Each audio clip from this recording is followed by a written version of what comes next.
One night. No, this is night.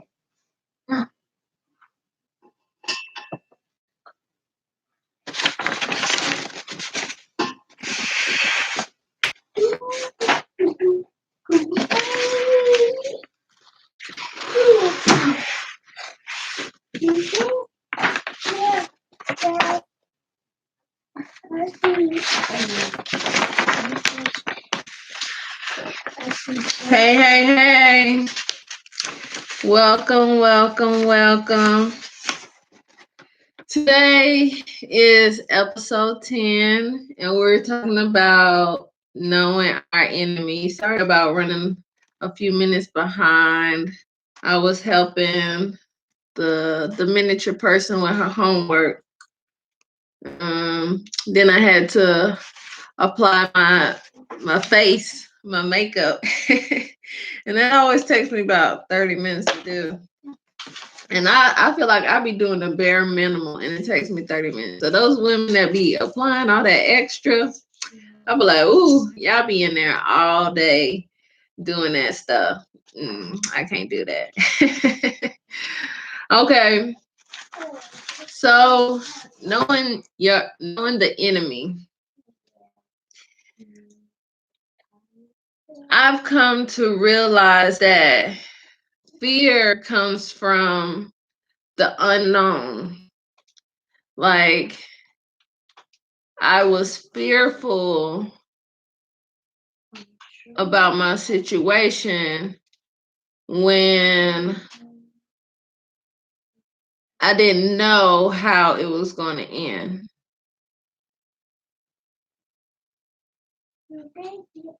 But now I know that I have like the chance to be healed. I'm no longer scared. People that are afraid of guns, that's because they've never used the gun before, or they have no training or education on it, so they're scared of it. Everything that has to do with fear comes with not having any prior knowledge on it.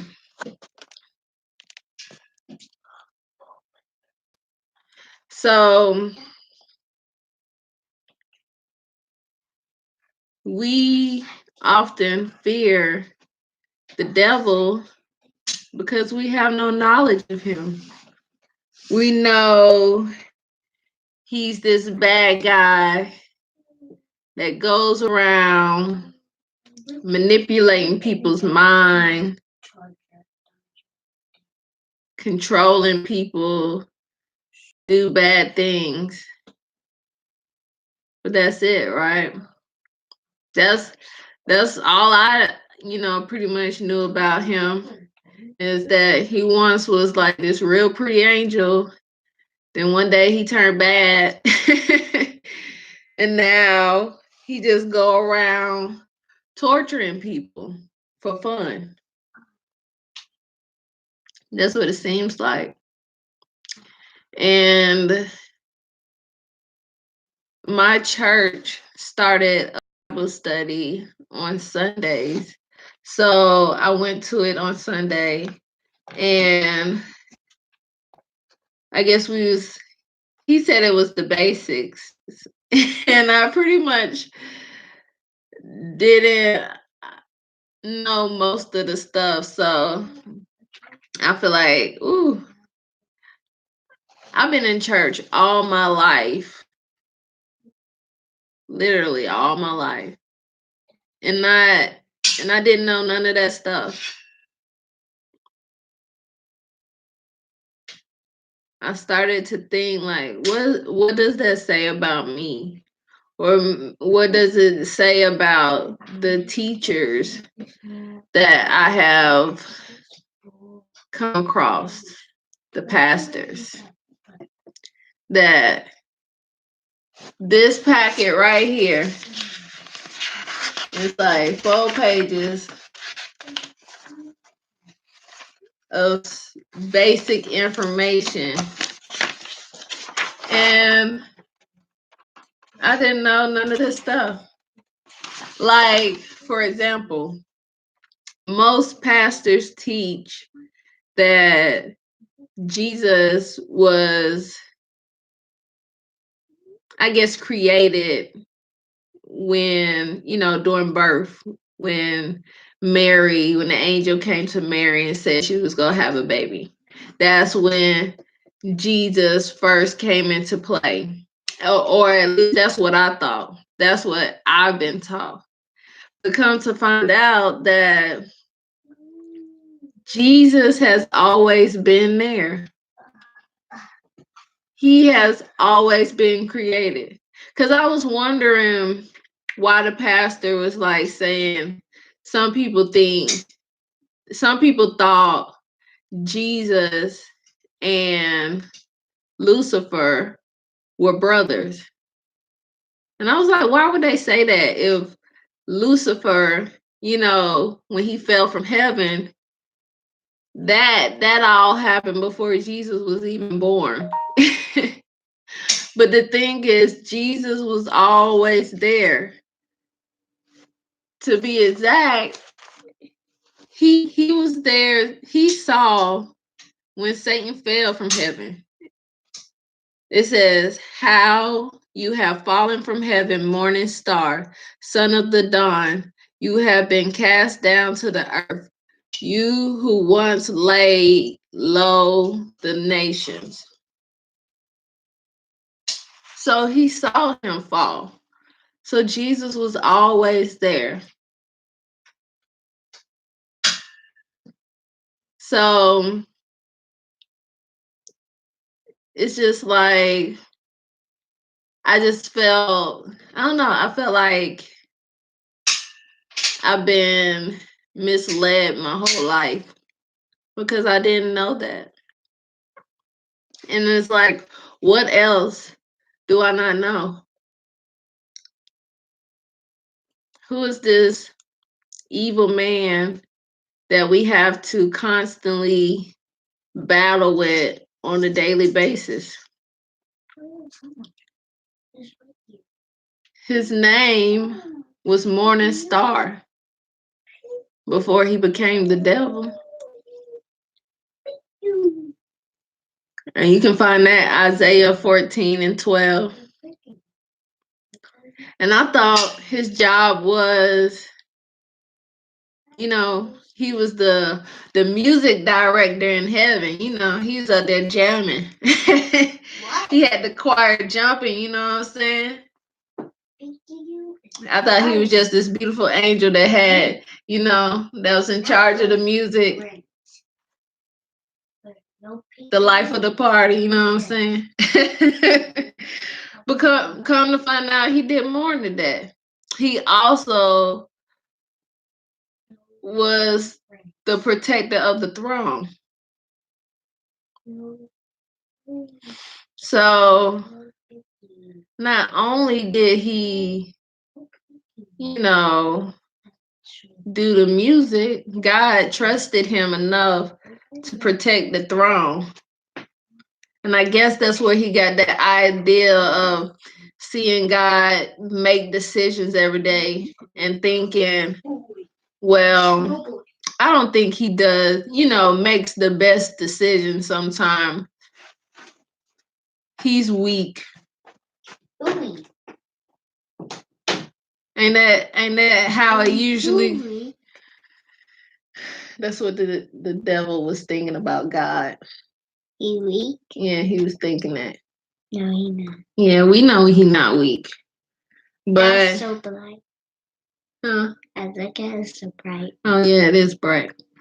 But that's how it usually happens in the movies, right? You have the right hand man that sees the big boss making all the decisions, and then all of a sudden he think the boss is getting weak and that the boss can no longer, make the best decisions for everybody. So now he gotta, rally people together to take down the boss so he can make the decisions because he know what's best for everybody. And so that's what he did. It says the great dragon gathered like 1/3 of the angels to try to take God down. I just don't understand how someone that was created could think they can outsmart the creator. But then I realized we do that all the time. Yes, Malia. Well, I'm talking, Malia. You have to find it. Yes. I tell you, she be interrupting my mojo. I be on it, and then she just start, Mom. Like I'm supposed to just, stop what I'm doing and go help her find her toys. But What? Malia, I don't know. You see I'm talking. Can you please go find it yourself? But I don't know. Well, I don't know. I'm talking. Okay. Mother mode. You gotta be like, look, I'm doing something.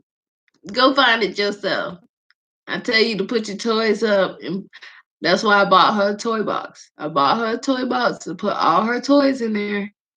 Then when she don't want to put them in there, then she be asking me to find her toys. Like, no, that's why I bought you that toy box. Go find it yourself. You misplaced it somewhere, you can find it. But yeah, he took 1/3 of the angels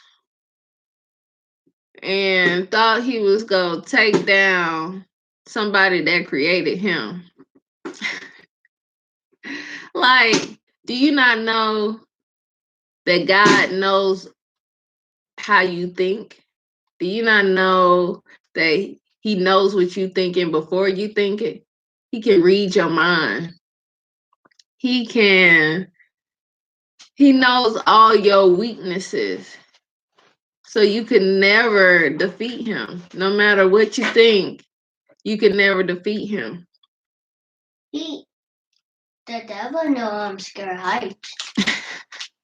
So that's that same mentality we need to have towards him. Like, do you not know who my father is? He knows everything about you. And because since he knows everything about you, he has told me everything I need to know about you also, so that you can never defeat me. And he knows you're scared of spiders and snakes. So this fear we have shouldn't even be a part of our thinking, because since he was created just like me and you, he has no power. Just like if you see a person walking down the street, they have no power over you, not unless you allow them to have power over you.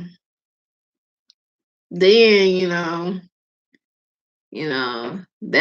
that's you. That's your fault. You're allowing it. But the devil, he has no power over you unless you allow him.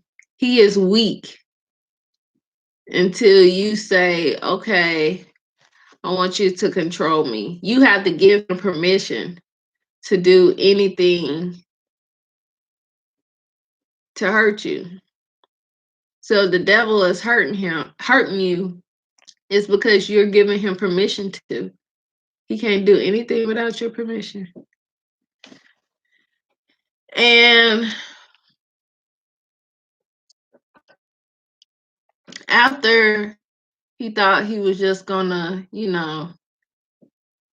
rise up and take the throne, this prince of darkness just thought he was gonna take over. And didn't turn out like he wanted. So him and his little small army, God sent them to hell to burn in the fiery lava. That fire with lava? Well, yes, it's hot. The lake of fire. That's his destination. And the angels that follow him. We, mankind, humans, we was never designed to go to hell. That was never God's intention for us to go there. But when we allow the devil to get in our minds and trick us, manipulate us into doing something we know we wasn't supposed to, sin, eating of the tree we not supposed to eat of, because we wanted to be like God, but we was already like him. That's what the devil do. He lies to you. He makes you think you're not something that you already are. So God had already made us in his image. So eating of that tree was not going to make us any more like him. We already could talk to animals. We could do all of that stuff. And then we sin, then we died. Not physically, but I guess you would say mentally we died. We was no longer able to communicate with God the same way.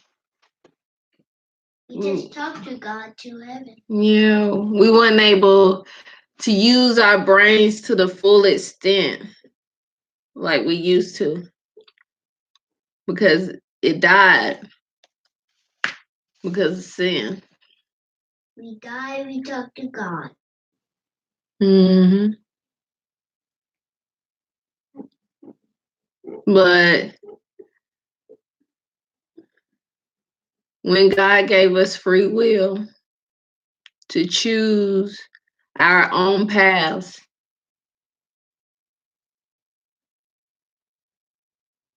well, really, it's a choice, but it's really not a choice. It's kind of like yay or nay. I guess you get to choose in between options that's given. It's not like you get to design your own path. The path is already designed. You got a designated path if you choose all the right ones, and then you got a designated path if you choose all the wrong ones.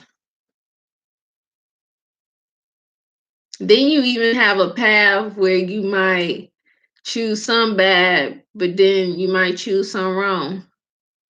Either way it go, God got these three different paths. So whatever you choose lies your answer on the other side.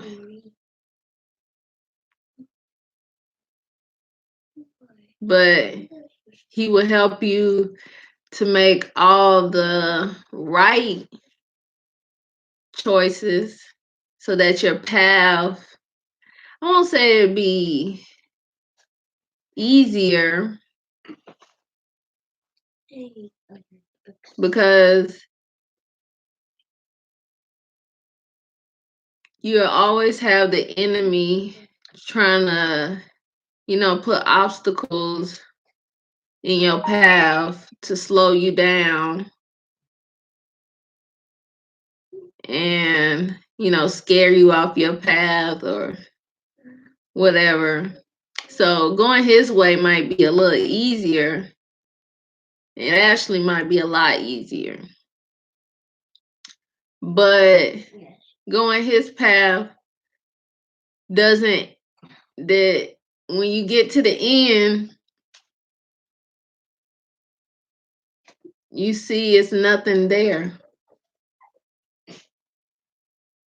It's like going on a journey, and it's so easy. It's so easy. You just ripping through it, and then when you get there to find your land, you can't grow no food there. It's never any sunshine. You never get any water, so you wither and you die. But God's path, it's a little harder. You gotta clear out some paths because not a lot of people walk that way. You gotta, you know,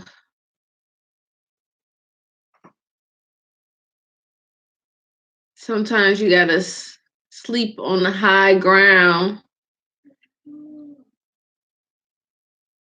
to protect from the things lurking on the ground that's trying to kill you.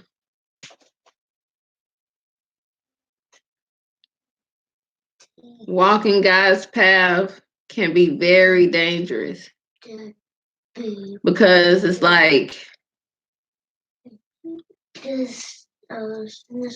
if you succeed and get to the end and you see how beautiful the land is, how green the grass, how warm the sun is, how good the water tastes, like the best tasting water you have ever tasted. How fast your food grow. It's kind of like a magic land. But it was hard getting there because everybody got scared along the journey because it was scary and hard.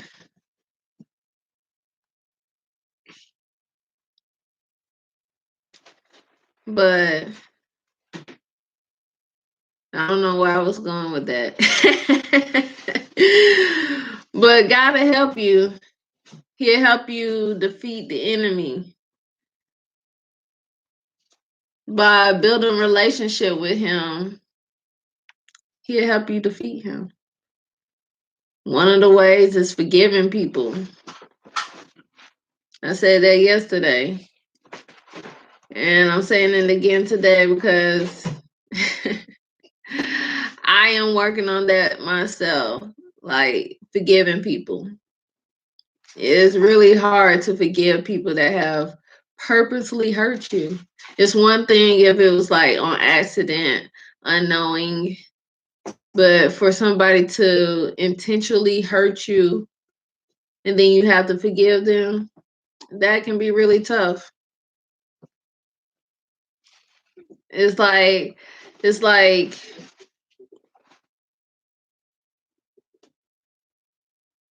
being a little kid and you did something, and even though you feel like,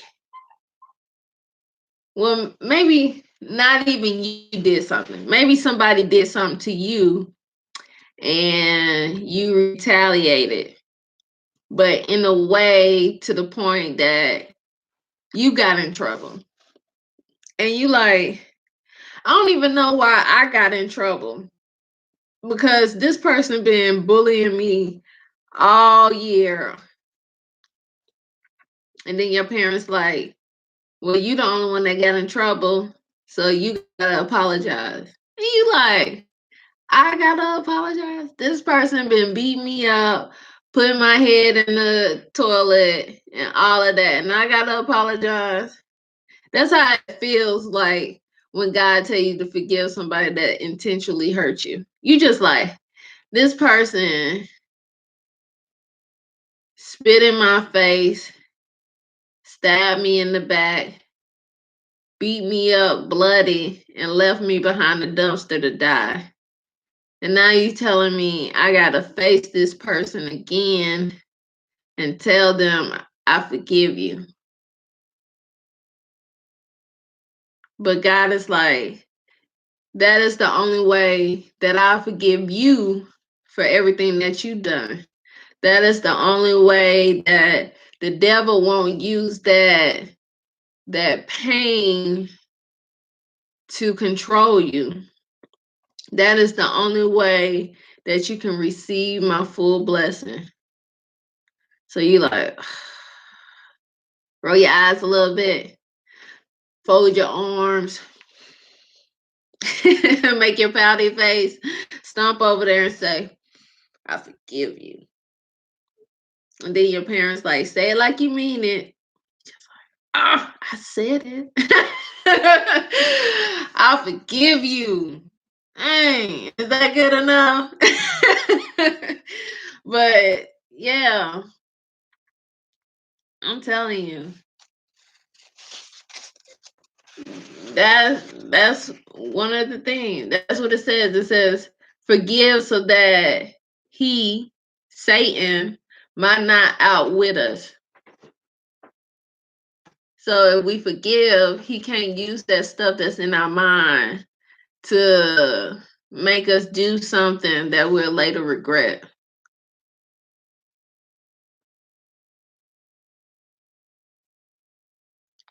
And then another way to resist him is by giving yourself to God.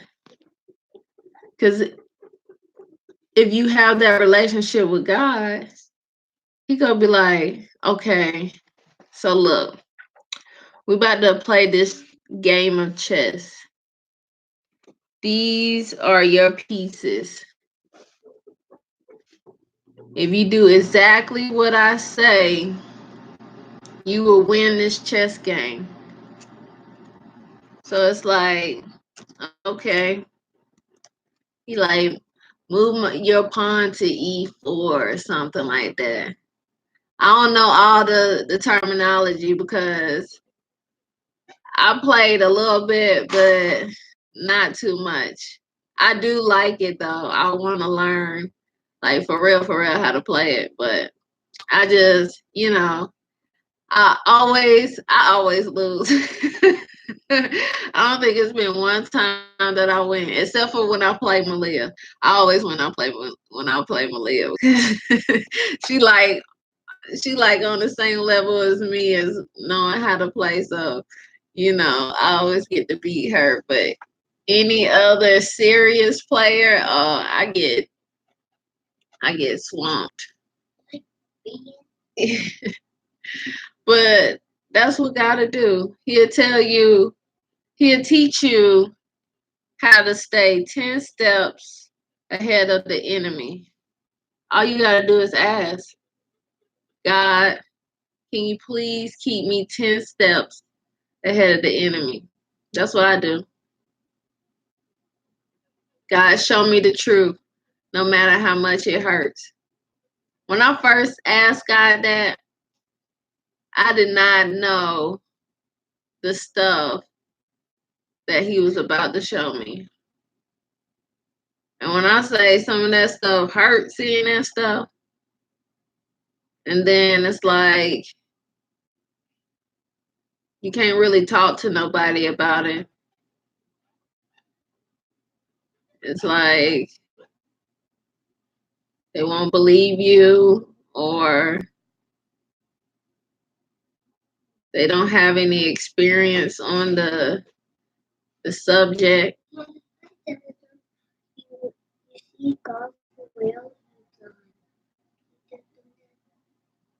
If you see God for real, you'll be blind. How you know that?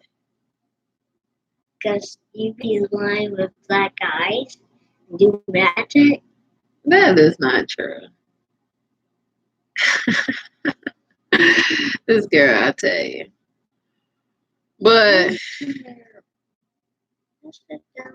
oh my God, she always want to sit in my lap. I swear she like the cat. If it's not the cat, it's her trying to sit in my lap while I'm sitting up here talking. But you gotta know him. You build that relationship with God, the devil will run away from you. He'll test you at first just to see how committed you are. Then once he see that, oh, okay, you real committed, there's nothing that I can do to shake you. So then after that, he go to the people closest to you and he start getting into their mind. He get in my mind. And you know, when he get in there, it affects what they hear and what they see. I learned that from the pastor. He was saying that he was watching some kind of, I guess, documentary, and it was like about these people performing an exorcist, and they said they would write stuff down about God, and the demon inside the person couldn't see it or hear it. They would always say, I don't know what you're talking about. And I'm like, that has to be true.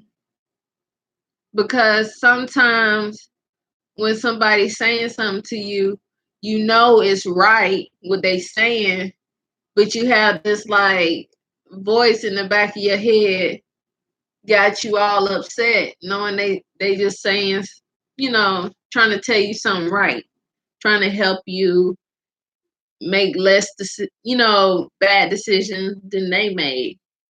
But you like, this person just think they know everything. They just always trying to tell me what to do. When really you just trying to help you. They trying to help you, but that's the enemy. I know I've been there. I'm like, ugh, my aunt always trying to tell me what to do. She won't never let me be a grown up. You're trying to be your kid. Yeah, she just talking to me like I'm a kid all the time. But little did I know, I was acting like a kid. I was getting upset and making rash decisions.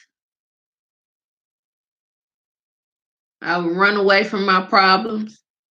I was acting like a kid.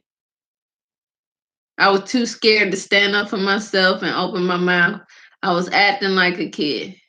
But I was mad when people talked to me like a little kid, when they treated me like a little kid. And I had to look at myself. That's how you acting. You acting like you need somebody else to stand up for you.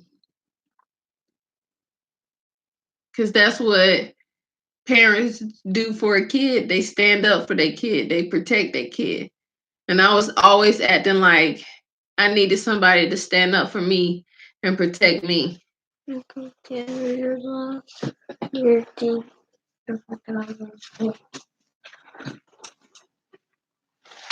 So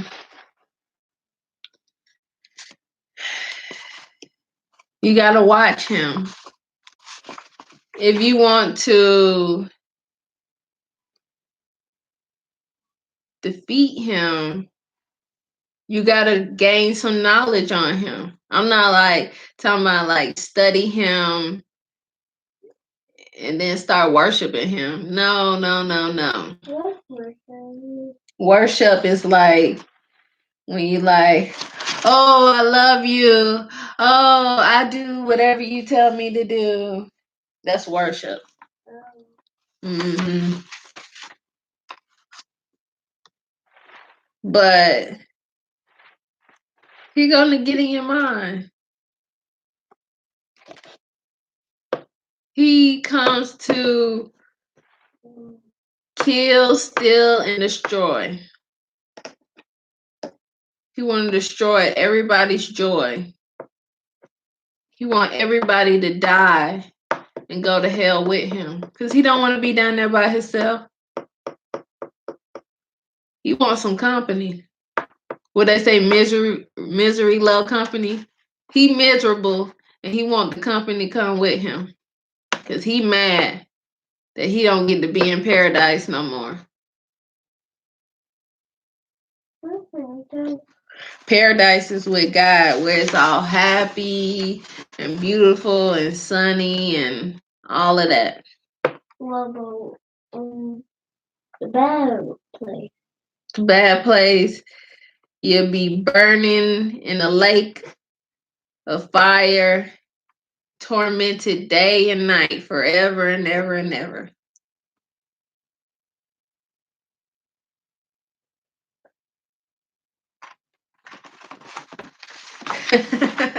She like, oh my gosh, that's horrible. It is horrible.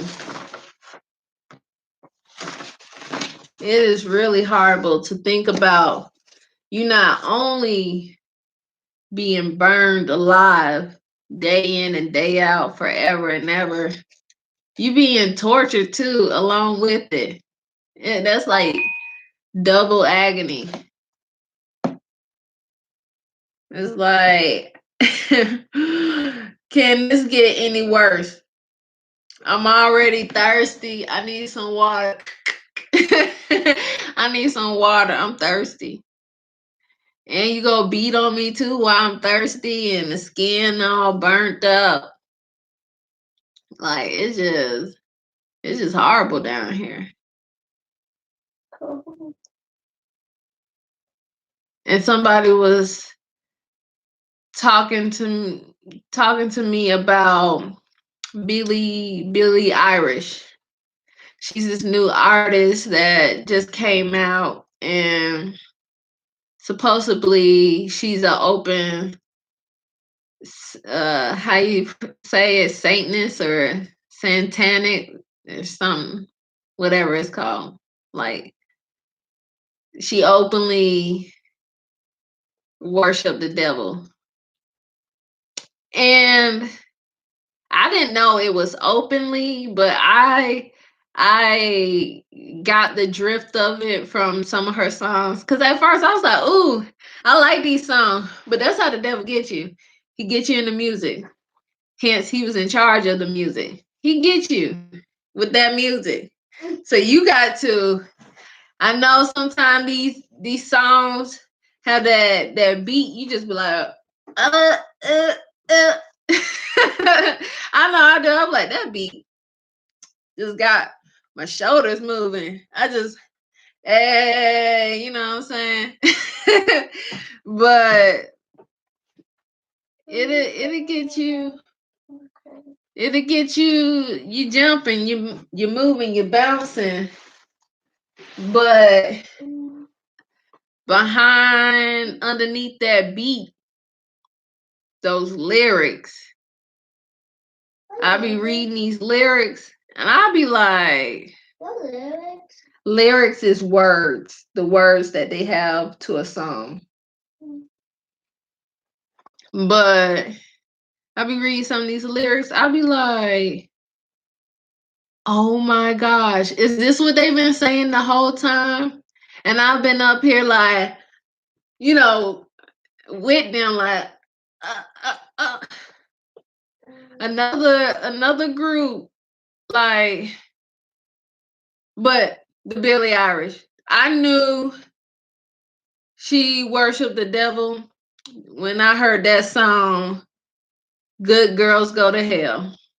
I was like, and I saw the video, I was like, this girl is only 16. And she is out here convincing other kids to worship the devil. They only worship me. And I'm like, I wonder, do they really notice, or do they think it's just a song?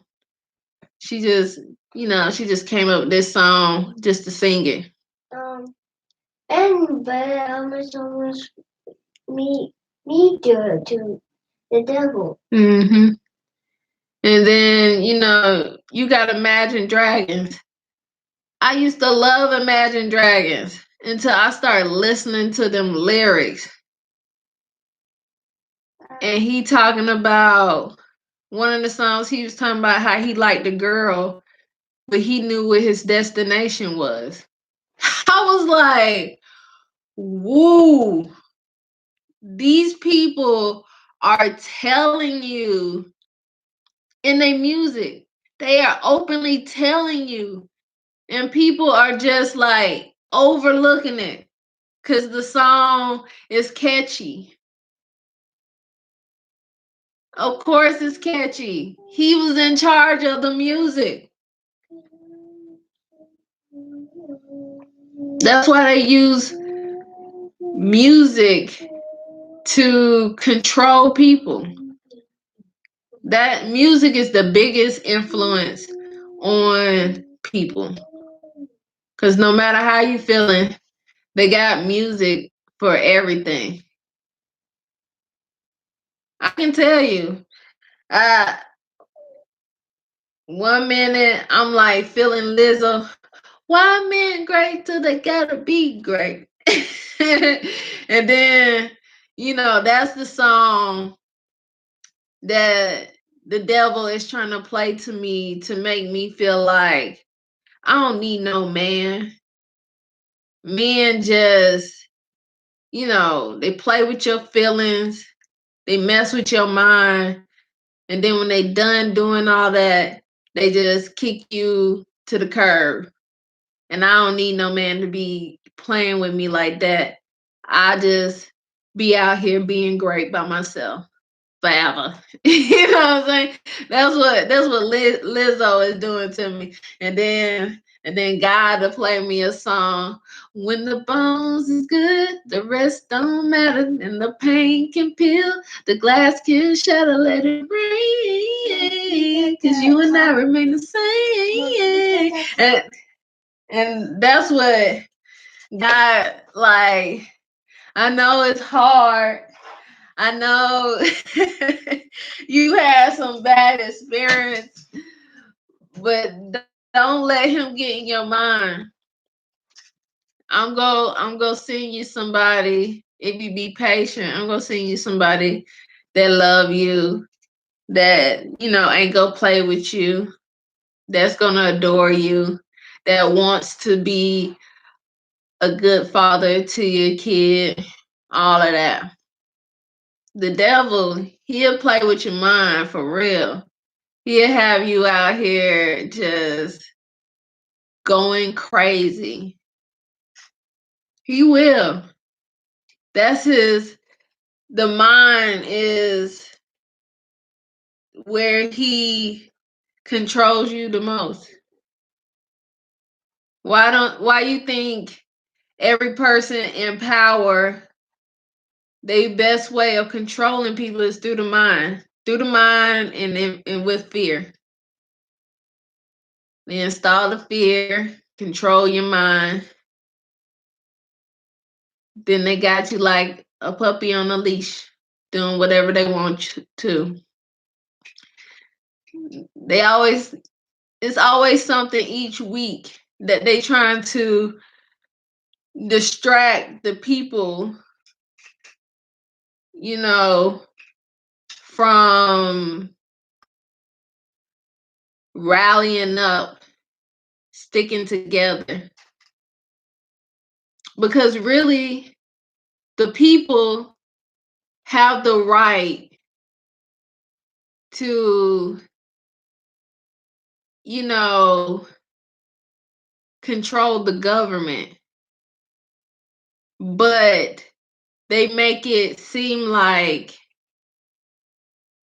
we don't have no right, that, they control us. But really, we control them. But not enough of us know that. So we allowed them to keep controlling us. It's kind of like, I don't know why we keep watching this movie, but for some reason Malia keep watching it. But What? Bug's Life. A Bug's Life. I love that movie. It is so great. But in case you've never seen that Pixar movie, because I love Pixar movies, A Bug's Life is about some grasshoppers controlling the ants, making them gather food for them each winter because they just want to do whatever they want to and not gather their own food. Yeah. And then, so they install fear in the ants, control their mind, and make them think like, if you don't do this for me, you will suffer for it. What suffer? Suffer is like, you die. Well, you can die, but it'd be like a real bad punishment. I said that. Okay, well, we'll talk about it later. And that's how the government do us. They make us feel like we're nothing without them. Like we need them. When really they the ones hurting us and holding us back. Making decisions for us that's hurting us. Putting us in predicaments that we don't want to be in. How you call the doctor? Malia. And in the movie, the grasshoppers was like, if the ants find out that they're stronger than us, they will stop, giving us free food. We'll have to get our own food. And that's what the enemy don't want you to know. He don't want you to know that you're stronger than him. God made you in his image. The enemy was just created. All he was created to, get the music going and to, guard the throne. That's what he was created for. But us, we was created first, just like God in his image. like first. So if we was created in the image of God, that means we're stronger than the enemy. But he gets in your mind and make you think that you're weaker than him, that you need him. He get in your mind and make you feel less than, like you're not worthy. But you are. Those are lies. That's what he's known for, lying. He's trying to destroy your mind. That's the only way he can conquer you, is if he destroys your mind first. So we got to equip ourselves with the armor, but we also must learn the enemy, to learn his weakness. That's what everybody does when they go to battle. They get intel on the enemy so they can know how to defeat them. So it can go by quicker. So if you don't get no intel on the enemy, you ain't gonna never defeat him. You gonna always be going to war with him. So get your intel. Learn who he really is. Learn his weaknesses. So when he try to come and approach you with that meaningless like stuff to scare you, try to control your mind, manipulate you. You know, you gotta be like, you know who my father is? I am a prince or a princess. I am royalty. You is nothing. You was nothing but a simple soldier.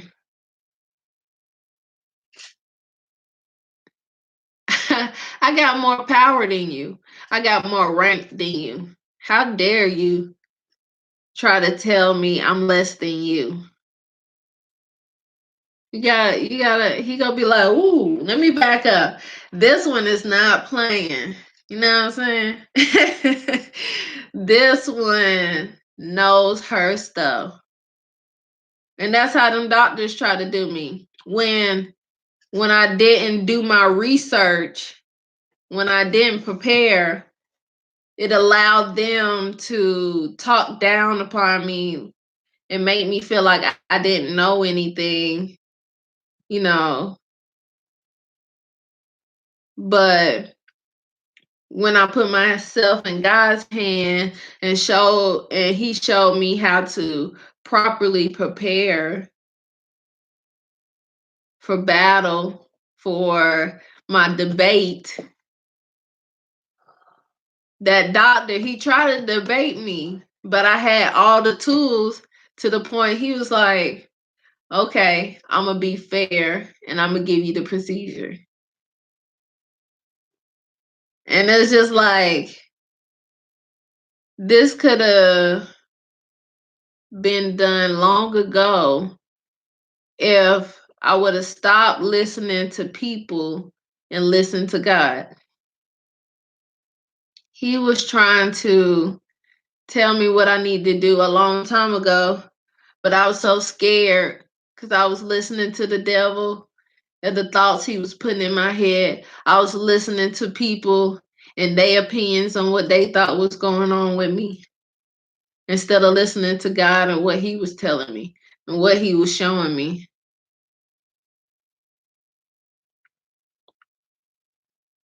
And then I also had to grow up.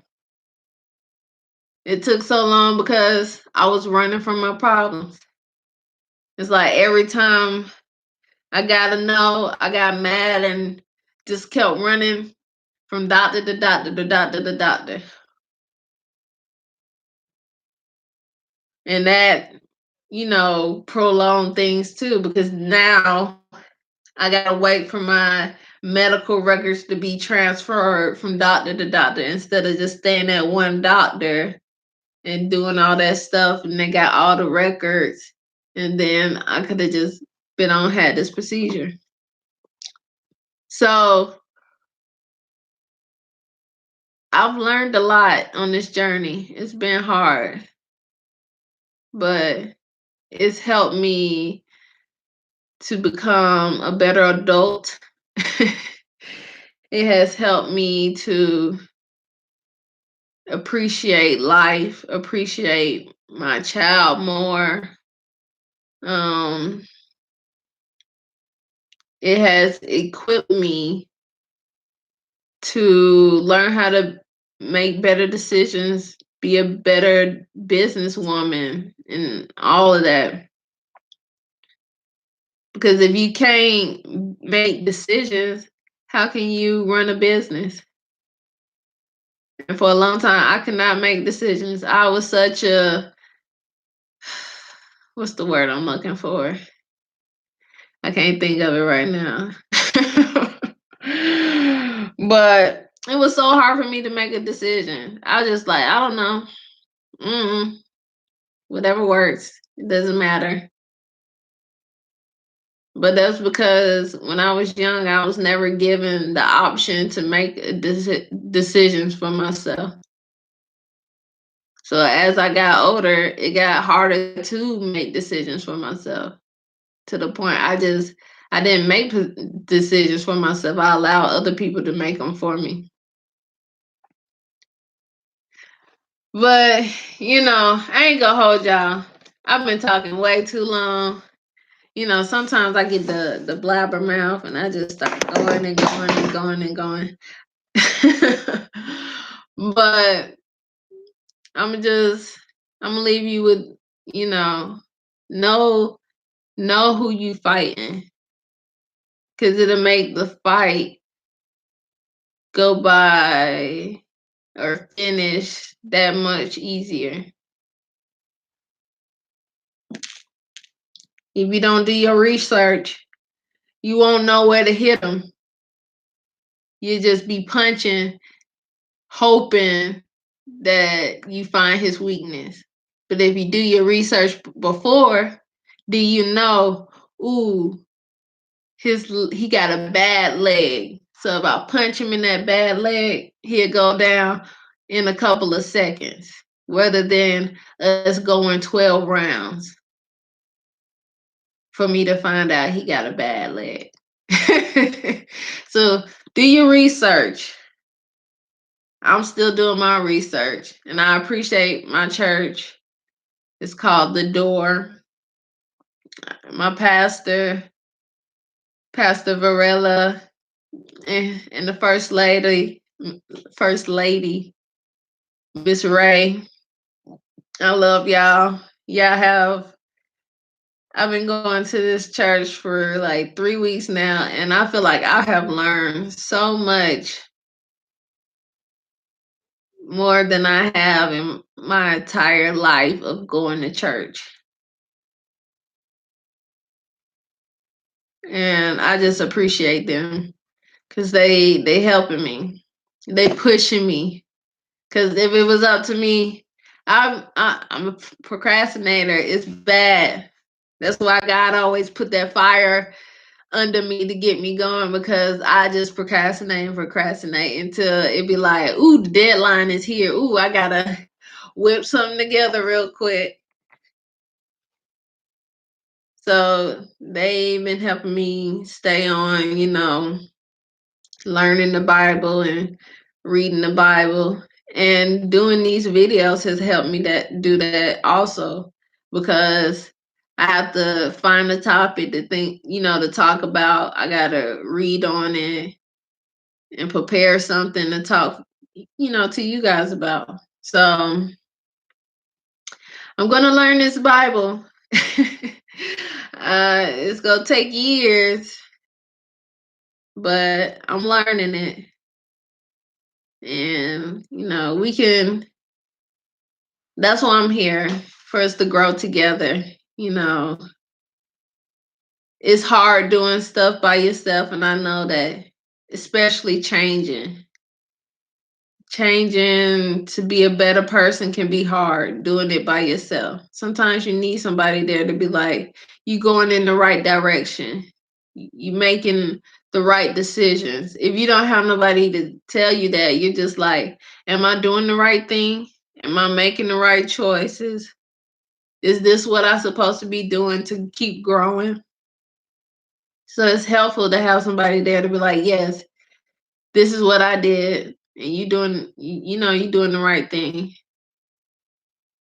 So I love y'all. Peace. See you tomorrow.